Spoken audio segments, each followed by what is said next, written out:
Hello students, good morning. इस दूसरे video में मैं आज आप लोगों के साथ आगे के क्वेश्चन सॉल्व करूंगा। Same CBSE sample paper maths का स्टैंडर्ड पार्ट सैम्पल पेपर जो है। लास्ट वीडियो में मैंने फर्स्ट क्वेश्चन सॉल्व किया था।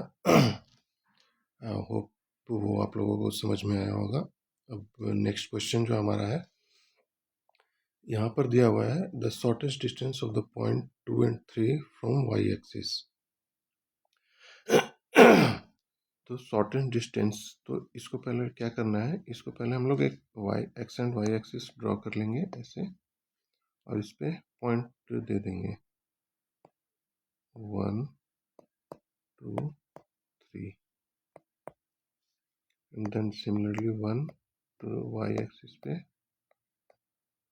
अब जो है हमारा जो पॉइंट दिया हुआ है उसको ड्रॉ पॉइंट आउट कर लेंगे कहाँ पे वो लाइज कर रहे हैं। 2 and 3, 2 जो है that is X axis and Y is for 3 axis. तो 2 यहाँ पर हुआ, 3 यहाँ हुआ, ये ऐसे ये इंटरसेक्शन जो ये इंटरसेक्शन पॉइंट हुआ ये हमारा हुआ 2:3।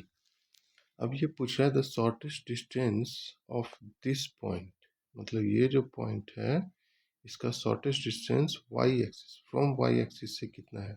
मतलब ये हमारा वाई एक्सिस है और ये एक्स एक्सिस है, तो ये जो डिस्टेंस यहाँ से ये डिस्टेंस इससे पूछ रहा है कि कितना है। ठीक है, तो ये हमारा को पता है कि ये वाई एक्स एक्सिस से 2 यूनिट के डिस्टेंस पर है। तो सिमिलरली ये वाई एक्सिस जो है हमारा इसके और इसके बीच में जो डिस्टेंस है वो 2 यूनिट का है। सिंपली जस्ट सिंपल, इसमें कुछ भी नहीं करना है, बस हम लोग को फिगर ड्रॉ करके पता कर देना है कि क्या है।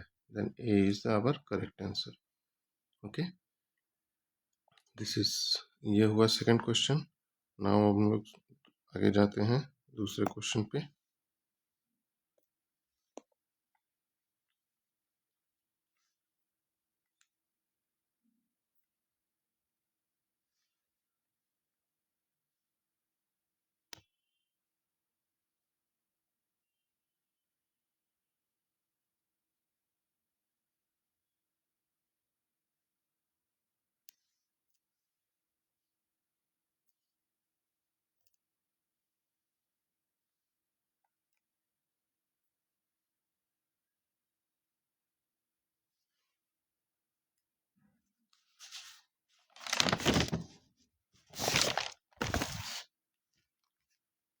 ये जो हमारा नेक्स्ट क्वेश्चन है, इसमें क्या है कि एक लाइन दिया हुआ है। ठीक है,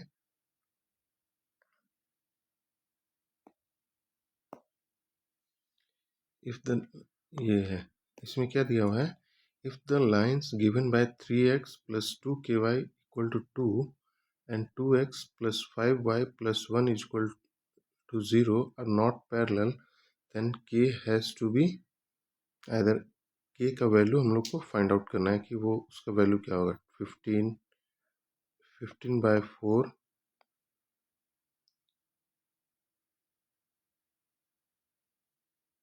and not equal to 15/4, any rational number having denominator as 4। Okay, तो इसको सॉल्व करने के लिए हमारे पास जो है पहले जो गिवन इक्वेशन है वो नोट डाउन कर लेते हैं। तो फर्स्ट इक्वेशन क्या दिया हुआ है, 3x + 2ky = 2। Then second equation है 2x + 5y + 1 = 0। तो इसको, ये अभी ax + by = c है, इसको दूसरे फॉर्म में चेंज कर लेंगे, ax + by + c = 0, इस फॉर्म में चेंज कर लेंगे।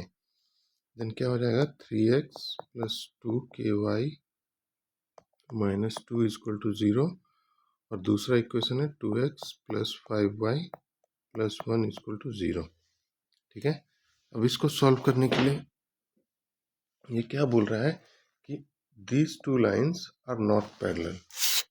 पैरेलल नहीं है, मतलब क्या है कि मीन्स कि ये कहीं पर इंटरसेक्ट हो रहा है।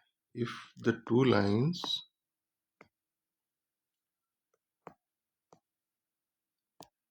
are not parallel,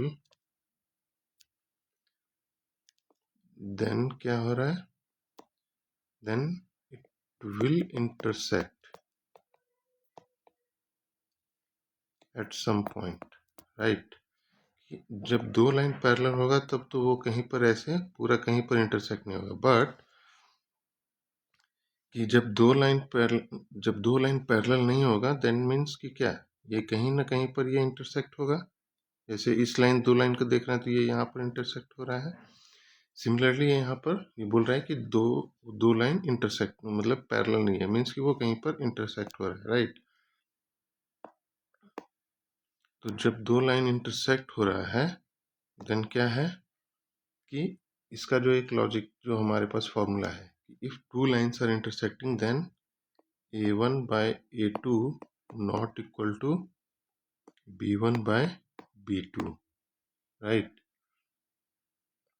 तो अब a1 by a2 not equal to b1 by b2, तो इसका वैल्यू हमारे पास क्या है, a1 का a1 इज इक्वल टू 3, ये b1 is equal to 2k, a2 is equal to 2, b2 is equal to 5। अब इसका वैल्यू इसके ऊपर पुट कर देना है, तो 3 by 2 not equal to 2k by 5, right.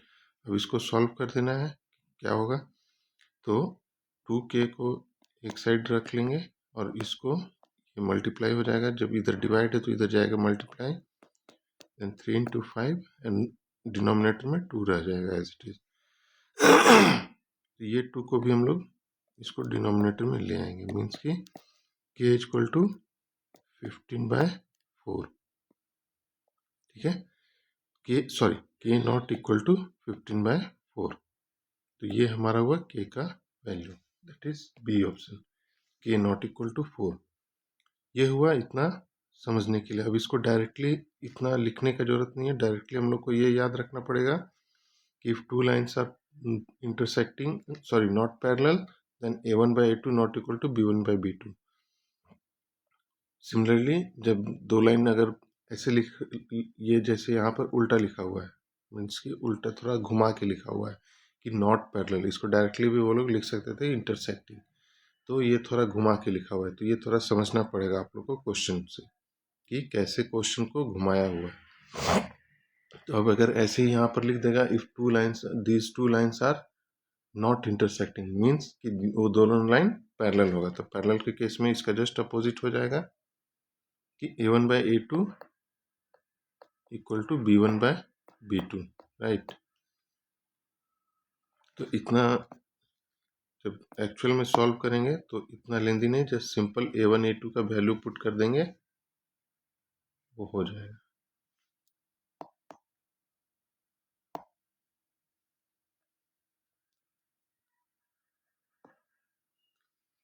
जैसे अब सिंपल जब डायरेक्टली सॉल्व करने रहेगा तो इसको केवल a1 इक्वल टू यहाँ पे डायरेक्टली लिख देंगे b1 equal to 2ky, a2 equal to 2, b2 equal to 5 और इसको डायरेक्टली सॉल्व कर देंगे। यहाँ पे लिख देंगे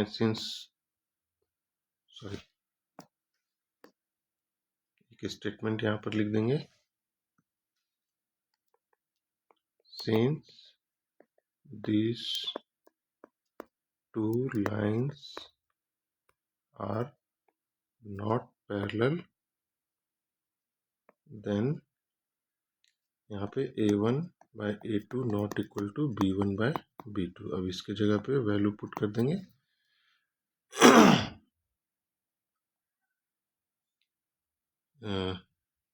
three by two not equal to 2k by 5, right. अब इसको k का वैल्यू 5 इंटू 3 by 2 इंटू 2, ये 15/4, सॉरी नॉट इक्वल टू लगेगा, ये नॉट इक्वल टू 15/4, ये इतना छोटे से बन जाएगा ये, ओके। ये हुआ हमारा नेक्स्ट क्वेश्चन।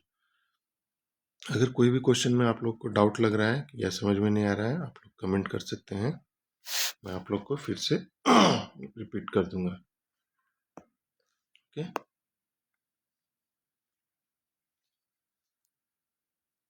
चलिए अब आगे चलते हैं नेक्स्ट क्वेश्चन में। थर्ड क्वेश्चन हमारा क्या है,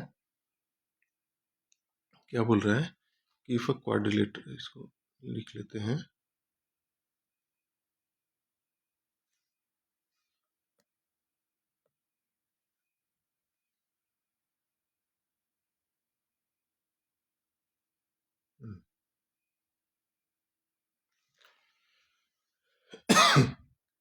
क्या बोल रहा है, a quadrilateral A B C D is drawn to circumscribe a circle. मतलब क्या बोल रहा है कि एक क्वाड्रिलेटरल है ए बी सी डी जो कि सर्कल को सब घेरा हुआ है। If B C equal to 7 centimetre and C D equal to 4 centimetre and A D equal to 3 centimetre, then length of A B का लेंथ हम लोग को फाइंड आउट करना है। ओके, तो इसको सॉल्व, जैसे कोई भी क्वेश्चन है, ये केवल इसी क्वेश्चन के लिए नहीं है, कोई भी क्वेश्चन को जब हम लोग मैथमेटिक्स में सॉल्व करते हैं तो सबसे पहले जो उसमें जो भी गिवन रहता है उसको हम लोग नोट डाउन कर लेते हैं कि क्या क्या दिया हुआ है। वो नोट डाउन करने से क्या होता है कि आपको पूरा एक पैटर्न पता चलता है कि अब वो उसका सॉल्यूशन या उसमें कौन सा लॉजिक अप्लाइड होगा, राइट। तो यहाँ पे क्या दिया हुआ है, a quadrilateral A B C D is drawn to circumscribe a circle. एक सर्कल है, राइट, इसको एक क्वाड्रिलेटरल के थ्रू सर्कमस्क्राइब मतलब घेरा हुआ है, सॉरी, इसका टेंजेंट पे घेरा हुआ है ऐसे करके।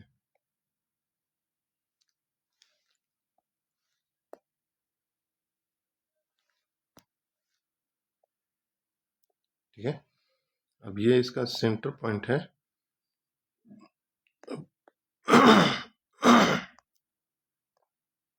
ओके, अब जो हम लोग को जो गिवन है बी सी का length 7 centimetre, C D 4 centimetre, A D 3 centimetre, तो इसका लेंथ हम लोग को फाइंड आउट करना है।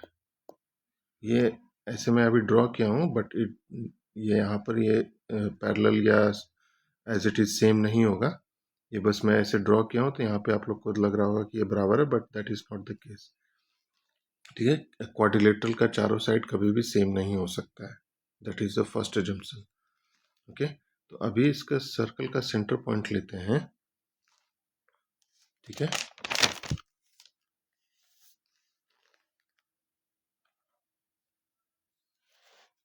अभी देखिए, अभी इसका इसको ऐसे अगर डिवाइड करते हैं, जो ये टेंजेंट पॉइंट है ये आप देख रहे होंगे, तो ये जो जो भी सर्कल सॉरी क्वाड्रिलेटरल का जो लाइन है वो सर्कल के टेंजेंट पॉइंट से जोड़ के गया हुआ है, राइट। तो हम लोग को एक कंसेप्ट पता है, राइट, कि if the tangents are drawn from external point, अगर कोई भी टेंजेंट, जैसे यहाँ पर ये पॉइंट है, राइट, तो ये जो टेंजेंट है ए एक्स, जैसे अब इसका जो भी टचिंग पॉइंट है टेंजेंट का उसको पॉइंट बना लेते हैं, ये X Y Z W. Okay, तो जो भी एक्सटर्नल पॉइंट है ये, तो इससे जो टेंजेंट ड्रॉ होता है, राइट, ये हमेशा बराबर होता है। मीन्स कि क्या बोल रहा है कि if the tangents are drawn from external point to a circle, then tangents are equal। ठीक है, तो इस केस में क्या हो रहा है, अगर इस कंसेप्ट में से जाते हैं तो हमारा जो भी टेंजेंट है A X is equal to ये A X equal to A Y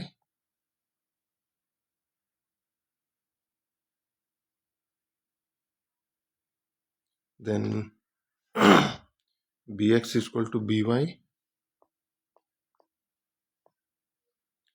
then cy is equal to cz, and then dz is equal to dw.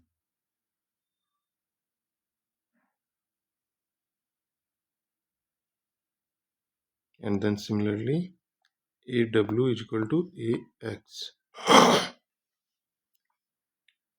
Sorry, ये नहीं होगा, लास्ट पॉइंट तो ऑलरेडी लिखे हैं यहाँ पर, ए वाई की जगह ए डब्ल्यू होगा ये। ओके,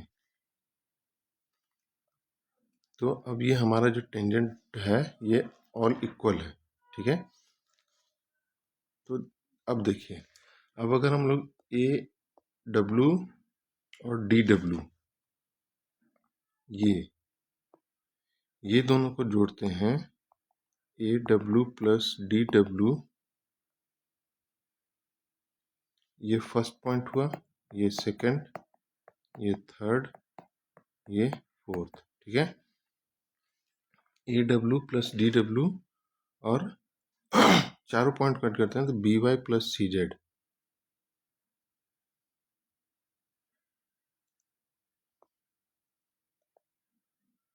ठीक है, B Y plus C Y, तो सी वाई ये एक पॉइंट हुआ, इस चारों को ऐड करने से एक साइड हुआ, और उसी के दूसरा opposite side A X plus B X plus C Z plus D Z, ये हुआ। हुआ, तो अभी देखिए A W plus D W, A W plus D W ये हो गया हमारा ए डी, राइट। अब B Y plus C Y, तो ये हो गया B Y plus C Y, तो ये हमारा बी सी, राइट। इन दोनों को ऐड करेंगे तो बी सी होगा। एंड देन उसी तरह सेम कंसेप्ट ए एक्स प्लस बी वाई, ये ए एक्स प्लस, सॉरी, ये इधर y करते हैं, इधर x करते हैं,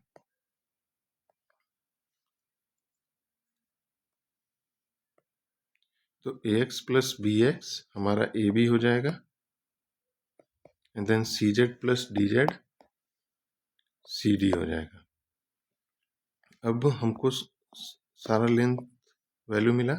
अब हमारे को जो लेंथ दिया हुआ है क्वेश्चन में वो क्या दिया हुआ है, A D, A D is equal to 3 centimetre plus B C, B C is equal to 7 centimetre, and then A B को फाइंड आउट करना है, then A B as it is लिख देते हैं।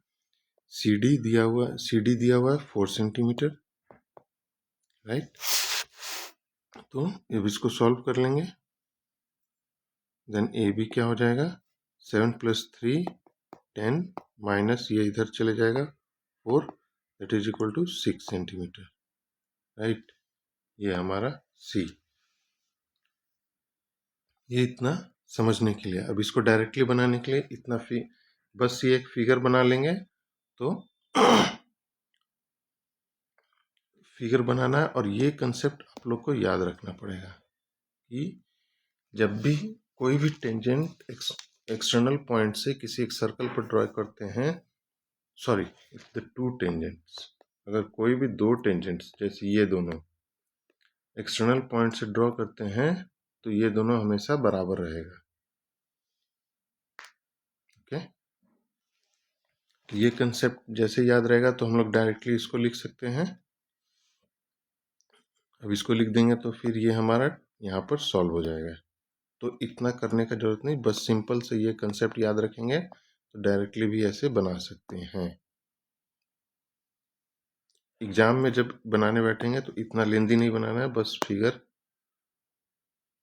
जैसे मैं बता रहा हूँ, ये एक नंबर सब, ये सब MCQ है, तो आप लोग डायरेक्टली भी बना सकते हैं अगर आपको कंसेप्ट याद है तब।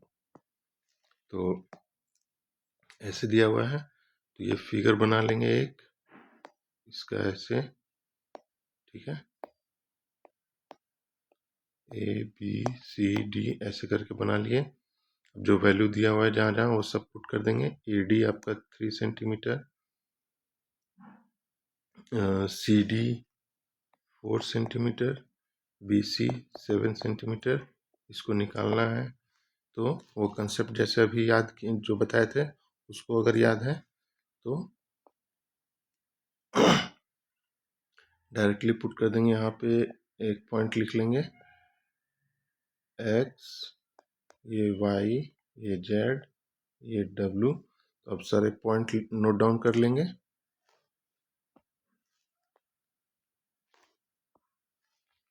ठीक है, जैसे A X plus B X, sorry A X equal to A W,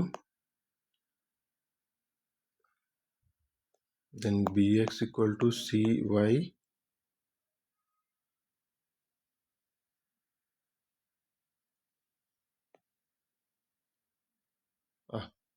sorry by, then cy is equal to cz, then dz is equal to cdw। ठीक है,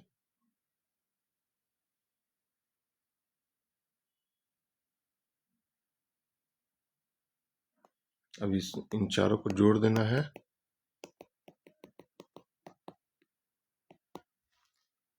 तो इन चारों को जोड़ेंगे तो ये ए बी हो जाएगा, ये आपका सी डी हो जाएगा। फिर ये दोनों जोड़ेंगे तो ए डी हो जाएगा, और ये दो जोड़ेंगे तो बी सी हो जाएगा। अब इसी पे आपको वैल्यू पुट कर देना है और सॉल्व कर देना है, तो आपका आंसर आ जाएगा। राइट, ये हुआ आपका क्वेश्चन नंबर 4। ठीक है, तो इस वीडियो में यहाँ तक रहने देते हैं। नेक्स्ट वीडियो में मैं फिर आगे का बताऊंगा क्वेश्चन नंबर 5 से। Thank you.